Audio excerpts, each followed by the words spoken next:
زلف اللون السلام بخير سلام أكن ذا وين راكماغ السجين أتبدو لا سيرياكين في ليستوار تفاصيل هذا في كاسة مغري و يعني أمثلوي تمرسناغ ناغ تمرس القبائل en particulier. Donc أكن ذا وين دينيغ أتص بين دينيغ سي دينيغ صروميس pour des histoires de commodité. Donc أولي ومزورون سيدفزور في الرويوم الكوكو أطاسيك أطاس بوالي قلان في الرويوم كيان أطاس بويتك إيدي هزران في الرويوم مي أطاس تيكوال دي فوا للعباد قانون de n'importe quoi. Bon, je ne les critique pas, mais bon. mais أين أمزلوي ونسعر الدروة أدنيني أين لارا مما يدين إلا ذي الشك دينا بليك إلا ذي الشك وفرانا رفلاس مولانا ومزلوي donc باش donc pour parler du royaume de Coucou il est nécessaire d'abord de situer un petit peu le sujet, donc ce pan de l'histoire de la Kabylie et de l'Algérie. Pour cela, nous allons d'abord, comme au cinéma, planter le décor. Donc, nous allons d'abord voir quelle était la situation géopolitique, politique et historique de la région au XVIe siècle. Donc nous allons comprendre comment Ahmed Ould Qadi est apparu dans l'histoire. Voilà, donc, mais cela, nous allons le lier à Alger et à la Kabylie. Donc,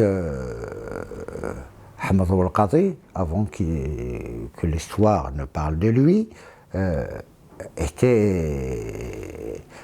était dans un autre domaine, il était avec le royaume hafside. Mais au Qvel, avant d'arriver au royaume hafside, nous allons parler d'Alger, de la région d'Alger, etc. Donc, je veux commencer par l'occupation de la presqu'île ibérique, qu'on appelle maintenant l'Espagne et le Portugal. Cela s'est fait en 711. Donc je vais remonter jusqu'à 711 pour parler donc de tous ces événements du XVIe siècle. Donc 711, un homme qui est apparu comme ça, qui est rentré dans l'histoire sous le nom de Tariq ibn Ziyad. Donc c'était lui qui avait conduit une armée de 12 000 hommes pour envahir la presqu'île ibérique à l'époque, qui n'était pas encore l'Espagne actuelle. Donc la situation géographique et géopolitique était autre. Donc ce qu'il faut savoir aussi, parmi les faits historiques qu'on doit rectifier, c'est que la conquête de ce qu'on appelle l'Andalous s'est fait par un commandant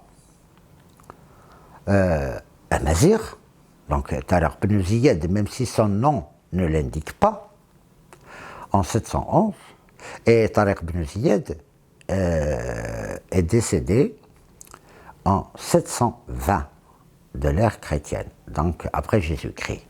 Alors, on dit qu'il est né en Afrique du Nord.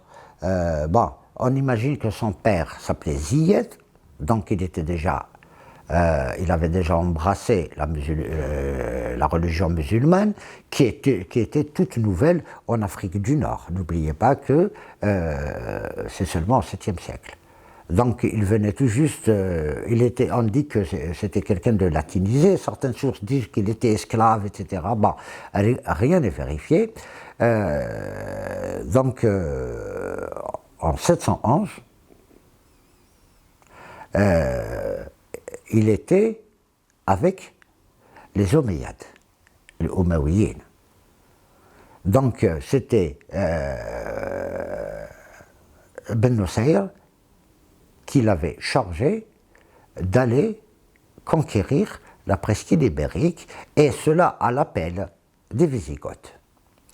Mais il a conquis une bonne partie de l'Espagne. Nous allons voir une carte qui nous montre l'occupation berbéro-musulmane de l'Espagne. Et vous allez remarquer que je viens d'utiliser le terme berbéro-musulmane, terme qui n'est pas souvent appliqué. On parle beaucoup plus de conquête arabo-musulmane, ce qui est une contradiction avec les faits historiques. Le fait historique dit que ce sont les Berbères qui sont allés à la conquête de la presqu'île ibérique. Donc, première injustice historique, on parle d'arabo-musulmans. Les historiens, ceux qui sont spécialisés dans cette époque, disent qu'il y avait 12 000 ans, tous amazirs. J'aime pas trop le terme berbère, tous amazirs. Il n'y avait que une petite partie qui était arabe. Et certains parlent seulement de 26 personnes qui étaient chargées de continuer l'islamisation des troupes amazirs. Donc c'était des prédicateurs, des imams si vous voulez. Donc comme c'était eux qui nous avaient ramené l'islam en Afrique du Nord, donc à ce moment-là, ils s'étaient allés avec les soldats pour continuer cette opération d'islamisation. Alors, après, les historiens, là aussi, ne sont pas tous d'accord. Ce qu'on sait, ce que l'histoire a retenu, c'est que Tariq ibn Ziyad, on ne connaît pas son nom, Amazigh, est mort, certains disent, en 720.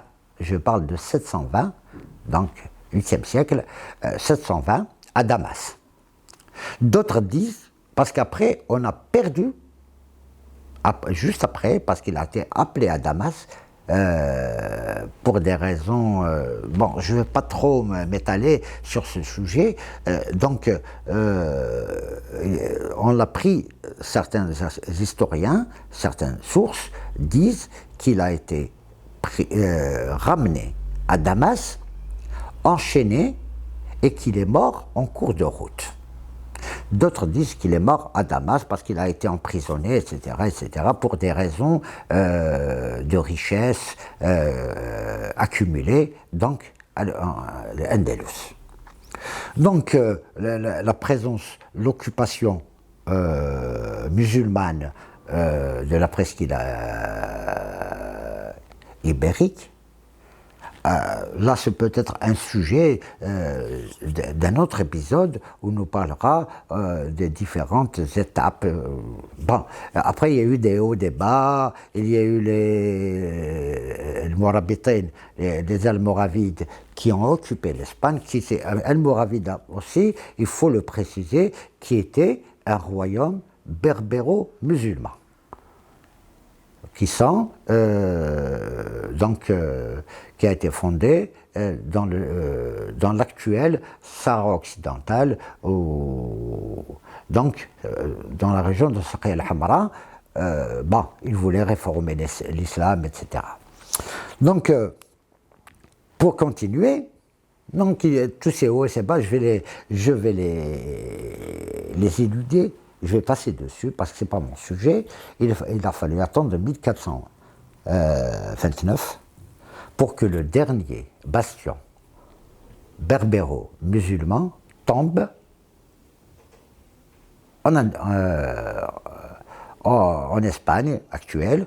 Donc c'était la principauté, C'était parce qu'après, la présence, l'occupation berbéro-musulmane s'était limitée à une petite superficie qui était dans la région de Grenade. Donc après la Reconquista, qui a duré des siècles pour la Reconquista, on a évincé les berbéro-musulmans d'Espagne. Et la plupart se sont retrouvés en Afrique du Nord. Donc en Afrique du Nord, on se retrouve en Afrique du Nord, on les retrouve un petit peu partout, et on parle de Morisque. Donc on va employer un terme moderne, tous ces réfugiés musulmans se sont retrouvés en Afrique du Nord. Mais dans la lancée,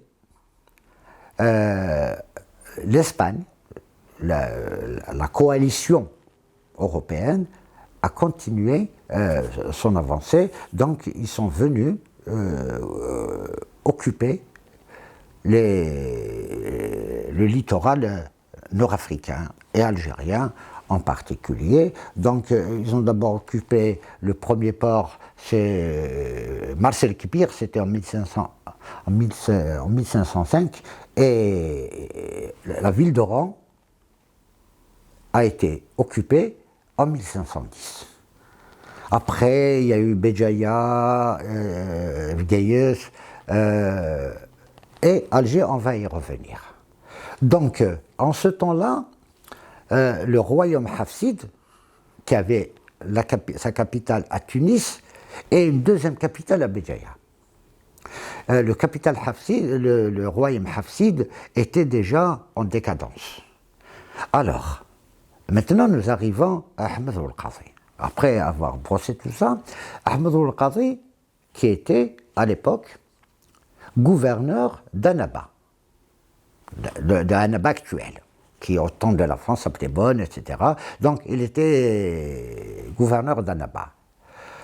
Et lorsque le roi Hafsid a voulu libérer Béjaïa, capitale des Hamadites, a voulu libérer Béjaïa de l'occupation espagnole, avait fait appel à des marins, pirates,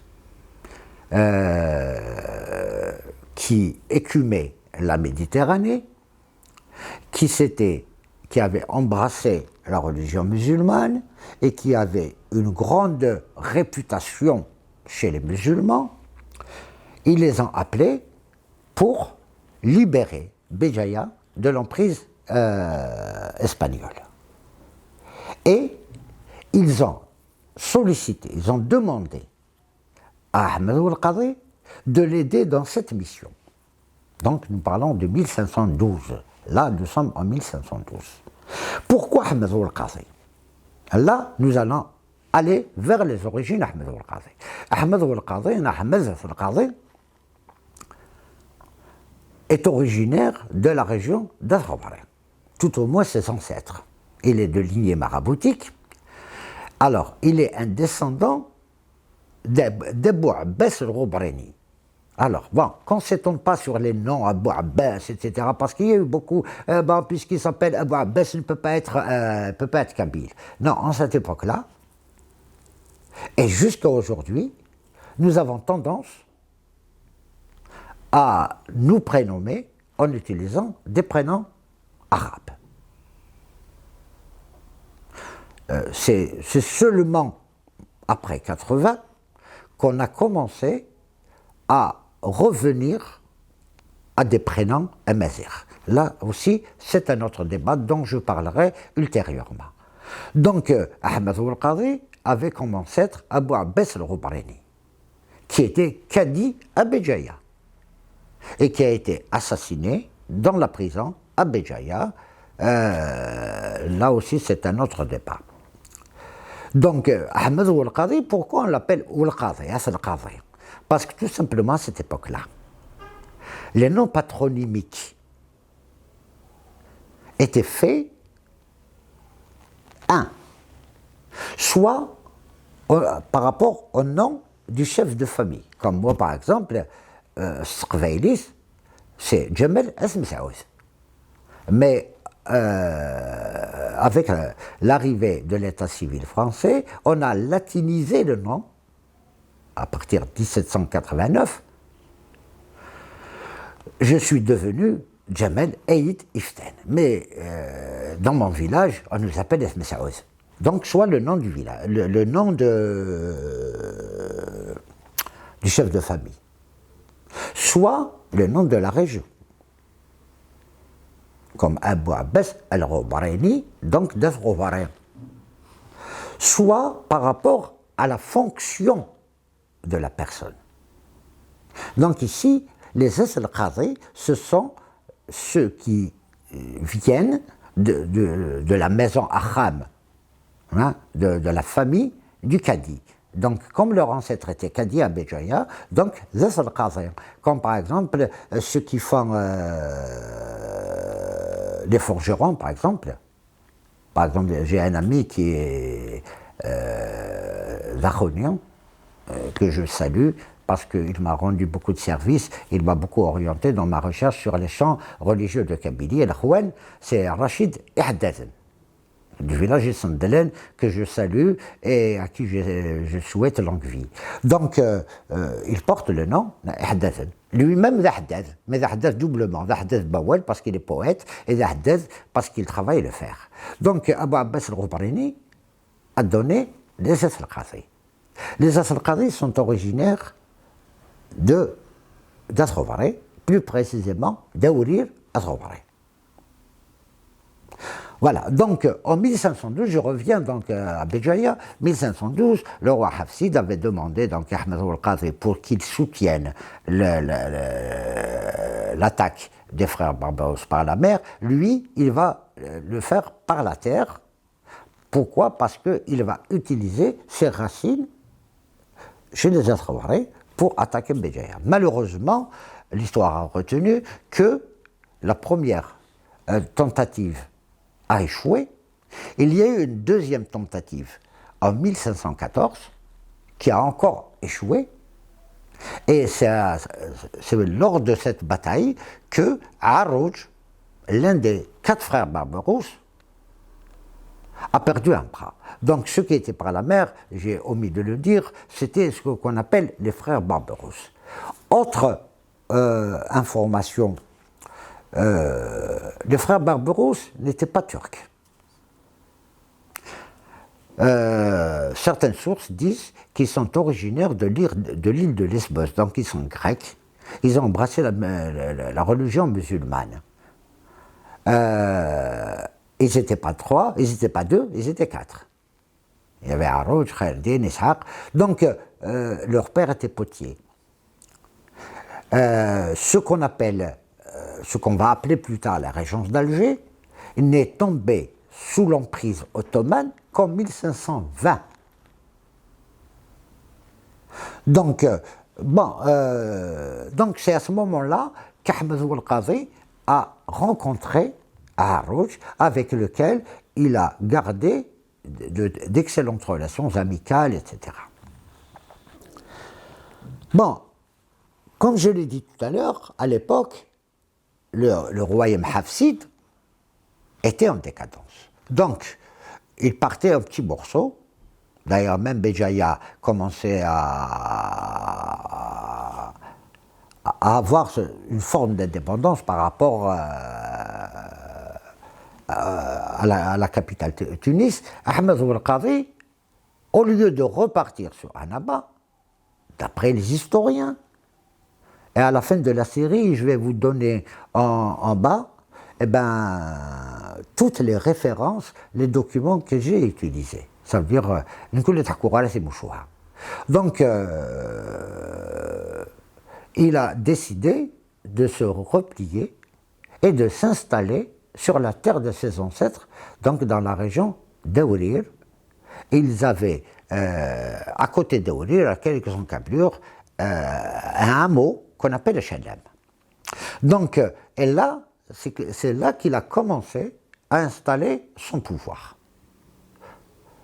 La première capitale du royaume, d'ailleurs même moi je remets en cause le mot royaume de Koukou, c'était Aourir. Et la résidence Nas al-Qadi était à HLM. Donc, il s'est installé à Ourir et il a commencé à asseoir un petit peu son influence sur les populations environnantes. Pour cela, parce que, comme je l'ai dit dans l'introduction, pour comprendre les événements, il faut se mettre dans la tête des gens de l'époque. Donc, il a utilisé son aura de gouverneur, et c'était un fin lettré, donc quelqu'un de très instruit, donc de respecter dans la société kabyle du XVIe siècle. C'était un marabout, Zamaravod, qui sont respectés en Kabylie, qu'on le veuille ou pas, même si maintenant certaines voix s'élèvent, c'est contredire l'histoire. Donc grâce à cela, il a commencé à fédérer les gens autour de lui. Mais, donc, nous sommes en 1511, donc juste avant la première attaque sur Béjaïa. 1511, il commence à fonder son autorité, ce qui deviendra plus tard, dans l'histoire, le royaume de Koukou. Donc, mais après les deux défaites, donc 1514, et il se sentait en danger à Ourir. Donc, comme tout bon kabyle, lorsqu'un kabyle veut se protéger, il monte sur les hauteurs. Alors moi, en faisant mon documentaire, je suis allé à HLM et j'ai fait un regard, un panoramique. Le point le plus haut qu'on voyait de là-bas, c'était Koukou. Alors les historiens, parce que moi je m'étais beaucoup posé la question, comment se fait-il que quelqu'un d'un autre arche vienne, l'arche Nas Yahya, la confédération Nas Yahya, la tribu des Zayd Yahya, et s'installer. À l'époque du XVIe siècle, ce n'était pas possible. Parce qu'à l'époque, la situation de ce qu'on appelle maintenant la Kabylie était des villages républiques, chaque village était indépendant, chaque village était une démocratie, et je reviendrai dans un autre épisode sur l'organisation sociétale kabyle. Bon, beaucoup ont écrit dessus, beaucoup sont intervenus dessus, et je vais donner un petit peu aussi mon avis, pourquoi pas. Donc tout simplement, il avait demandé l'anaya. C'est un autre phénomène que je vais développer dans un autre épisode. Donc il a été reçu, il a été accepté, il a placé son gouvernement, si vous voulez, ça veut dire il s'est installé à Koukou. Et lorsque vous dites Koukou, lorsqu'on dit Koukou, il n'y a pas de village Koukou. Le village est un conglomérat de villages et de hameaux. Là où il y a les vestiges, etc., le village s'appelle Sedders ou Filla. Alors, quand on dit Koukou, c'est Sedders ou Filla, Zaharon, Esvelien, Voktol, etc. Donc il s'est installé là-bas et son pouvoir était d'essence religieuse. Donc il avait une sorte de zaouïa, etc., qui existe toujours. On viendra enfin, quelle a été la destination, et il a entouré le village d'une muraille de plus de 2 kilomètres. Au début, certains disaient que la muraille n'est pas à lui, c'est une muraille romaine. En préparant le documentaire dont je vous ai parlé, j'ai eu la chance,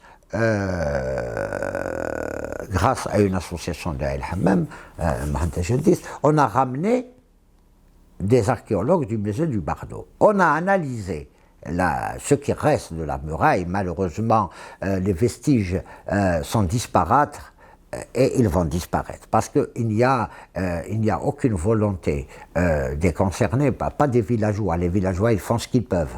Ça veut dire des autorités, des différents ministères, que ce soit le ministère de l'enseignement supérieur, de la culture, etc. Personne ne s'est occupé sérieusement de la sauvegarde de ces vestiges.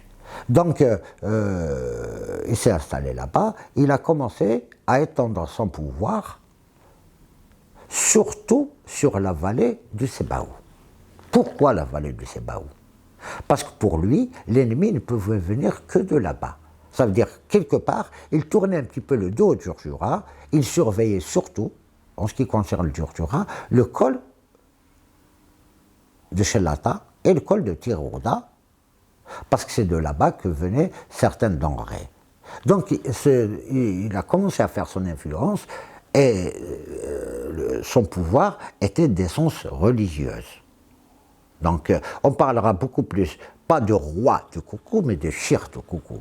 À l'exemple de Shir Haddad, Shir Mohamed el-Hussein, etc. C'est ce que je dis dans mon film. Donc il a commencé aussi un petit peu à organiser la vallée de la Soumam, pas la vallée de la Soumam, la vallée du Sebaou, qui en ce moment-là était une source de querelle entre les tribus environnantes, les Eswakinoun, les Essiresen, etc., parce que c'est là où il y avait les terres les plus fertiles. Voilà. Donc il a commencé un petit peu à apporter des solutions à toutes ces luttes intestines, intertribales, intertribus, intervillages, etc. Et donc nous sommes donc en 1514, 1515, et vers 1515-1516, Alger aussi avait appelé à Rouge pour la débarrasser de la présence du danger espagnol. Parce qu'Alger n'avait pas livré bataille, elle avait préféré payer ce qu'on appelle la dîme. Et les Espagnols, dans leur accord, ils ont concédé aux Espagnols une petite île qui n'existe plus, à l'entrée d'Alger, de la baie d'Alger. Et là-bas, maintenant elle est rattachée au continent par une jetée, ils ont construit là-bas ce qu'on appelle le Pénon. Et le Pénon est une petite forteresse tenue par une garnison espagnole, mais qui empêchait les bateaux d'Alger de sortir. Et à cette époque-là, la richesse d'Alger venait de ce qu'on appelle la course, ce qu'on appelle maintenant la piraterie. Donc Alger souffrait de ce cadenas. Donc ils ont appelé à Rouge, les frères Barberousse, pour qu'ils libèrent Alger de la présence espagnole. Donc au Pénon. Donc Arrouj a répondu favorablement, on saura plus tard qu'il avait des intérêts, a répondu favorablement, il est venu par l'ouest. Il est venu par l'ouest, il est rentré d'Alger, et Alger il a été accueilli en sauveur. Et d'ailleurs, cette idée de sauveur va rester jusqu'au jour d'aujourd'hui. Donc il est arrivé en sauveur. Je vais revenir à Ahmed al-Qadi, vous allez voir que les événements sont liés. En sauveur, il a été accueilli triomphalement à Alger, etc. Mais malheureusement, Arrouj ne s'intéressait pas à la libération d'Alger, il s'intéressait au port d'Alger. Donc il ne s'est pas attaqué au Pénon sérieusement. Au contraire.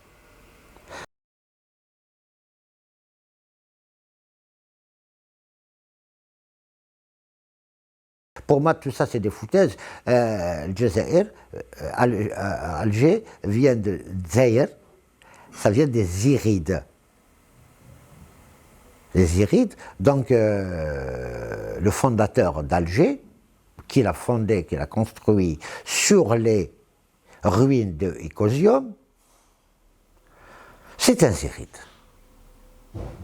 Donc c'était Boulourine, mais après, le roi d'Alger, la régence n'existait pas encore, c'était Selim Toumi. Selim Toumi, c'est lui qui a appelé, avec les notables d'Alger, ils ont appelé donc les frères Barberousse, parmi leurs patrons, c'était Arrouj. Et Selim Toumi, qui était loin d'être un imbécile, a remarqué tout de suite que Arrouj n'était pas décidé à libérer Alger. Il voulait plutôt s'accaparer Alger. Et il a décidé de l'éjecter d'Alger. Malheureusement, Arrouj a été informé de cela. Et il a assassiné le roi d'Alger, Selim Toumi, dans son bain. Et il s'est accaparé Alger et il s'est déclaré roi d'Alger.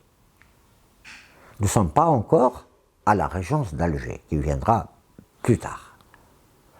Et la suite, au prochain numéro, je vous demande de vous abonner pour être informé, de liker et surtout de partager la vidéo. Je suis prêt à recevoir vos commentaires sans problème, à condition que ce soit dans la limite du respect et pour faire avancer les choses. Tout commentaire déplacé sera supprimé. Donc je vous dis, Al-Soufas, Tahadar Simanoun, Sanemers.